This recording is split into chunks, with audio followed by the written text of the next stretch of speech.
warahmatullahi wabarakatuh. Hai, kembali lagi bersama saya Anisya Saputri. Nah, pembahasan saya kali ini yaitu hubungan antara unsur intrinsik dalam sebuah karya cerpen.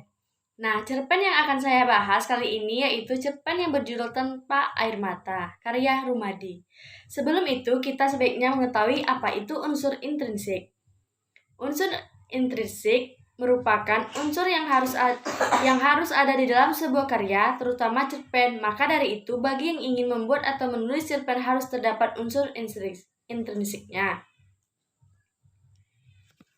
Dan unsur yang berada di dalam cerita ataupun unsur intrinsik ini terdiri dari tema, tokoh, latar, sudut pandang, amanat, dan lain-lain. Baik, kita langsung saja membahas tentang cerpen. Nah, setelah saya membaca cerpen ini, saya menemukan beberapa hubungan yang terkait dengan intrinsiknya, yaitu antara judul, tema, dan amanat dalam cerita ini. Seperti yang kita ketahui, judul cerpen ini adalah Tanpa Air Mata. Tanpa Air Mata ini menceritakan sebuah anak muda yang tidak ingin kepada orang tuanya dan lebih mementingkan kekasihnya. Sedangkan tema dalam cerpen ini sendiri yaitu patah hati. Kalimat yang menunjukkan tema tersebut, sepanjang langkah kakiku menuju asrama, aku hanya bisa terdiam. Memang aku pernah ditolaknya meyakinkan, kemudian ku tahu ia bersamanya.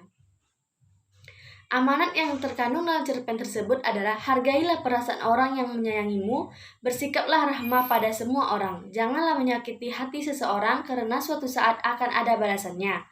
Terimalah keadaan yang menimpamu dengan lapang dada. Tersenyumlah karena tersenyum lebih baik daripada bersedih.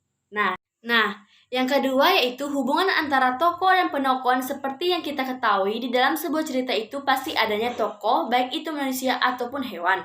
Nah, setiap tokoh itu pasti ada penokohan ataupun watak. Keduanya ini tidak mungkin dipisahkan. Untuk itu, saya merasakan dalam cerita ini tokoh dan penokohan itu saling berkaitan atau berhubungan.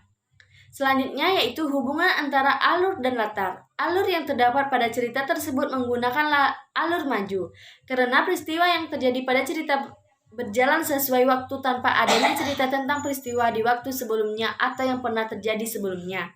Baik, itu saja pembahasan kita hari ini. Sekian dari saya. Wassalamualaikum warahmatullahi wabarakatuh.